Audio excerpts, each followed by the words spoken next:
Hey, welcome to Super Social Club. I'm Jeremy, and today I have the Ancnoc 18-year-old coming in at 46% ABV. Is this the most underrated 18-year-old Scotch on the market today? I'll let you know when I know to taste it and give it a mark. Alright, the Ancnoc 18, non-chill filtered, no added color, and according to the laser code on the back, this was bottled in March 19th of 2021. It uses a combination of ex-bourbon and refill Oloroso sherry casks from Spain. Let's see how this is on the nose. So really get a nice kind of like candied fruit, almost kind of like those tin of like sugar coated, like powdered sugar candies. This is what I'm talking about right here. I get that on the nose very, very prominently. Love that, really, really nice. Fruitiness, lemons, tangerines for sure, along with that candiness. Floral, lots of like floral elements to this, like kind of like a fresh cut flower, potpourri kind of combination. Maybe a little bit of like orchard fruit. Definitely get some like apple kind of notes in here as well. Maybe just a touch of like vanilla. Maybe like a little bit of like toffee. Very faint though.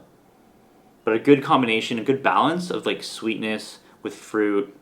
And like that floral element kind of like wraps it all together. Really elegant, light, approachable, really nice nose for sure. Let's go palate.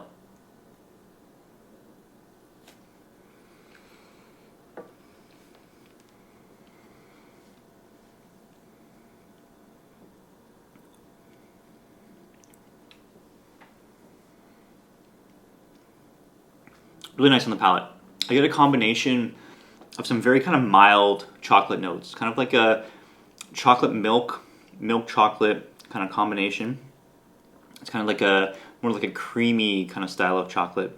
Definitely get some maltiness in there, some kind of like cereal grain element that really fits well.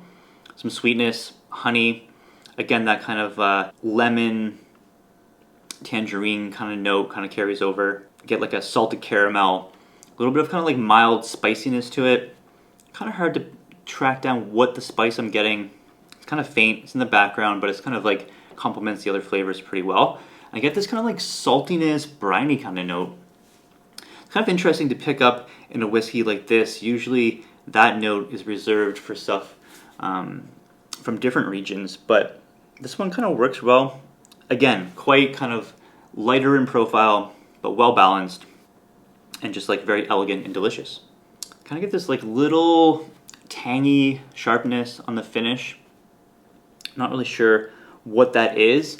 I don't know if that like fits 100% well with the other notes, but altogether balanced, elegant, delicious, really, really nice pour for sure. This is one that's like not gonna attack your palate. It's not like a big sherry bomb or something that's like super like kind of rich ex-bourbon. They use, you know, refill casks in here. It definitely is balanced to a more kind of like a delicate kind of profile. It's a lighter for sure. And a really nice like change up. It's always good to have a combination in your collection of stuff that's more heavy hitting in your face and kind of like more refined and more balanced. And I think that's what this whiskey definitely gives you. Score-wise for me on this, I'm going 87.5 out of 100, and for value, I paid 145 Canadian dollars. By 18-year-old Scotch whiskey standards, that is a pretty decent value. I'm going to bump it up half point. Let's go to 88 out of 100. 88 is the threshold where I recommend you purchase a bottle without trying it first. This one would qualify definitely for that. If you haven't tried Ancnoc before, it does seem like it's very underrated in the Scotch whiskey scene. I know that some people in the community have been talking about this whiskey for a while, named it their whiskey of the year, but I still feel outside of that group of people, this one kind of gets overlooked.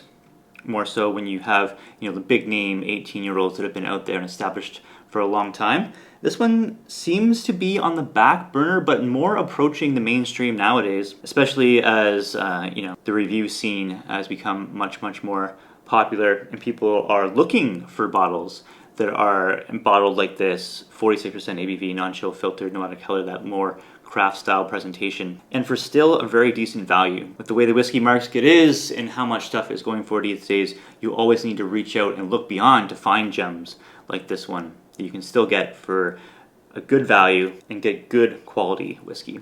Let me know in the comments down below, have you tried the Ancnoc 18? What are your thoughts on it? And where do you think it ranks as far as other 18-year-old scotches you've tried before? Love to hear the comments down below. If you like this video, give it a thumbs up. Thanks so much for watching, guys. Have a good one.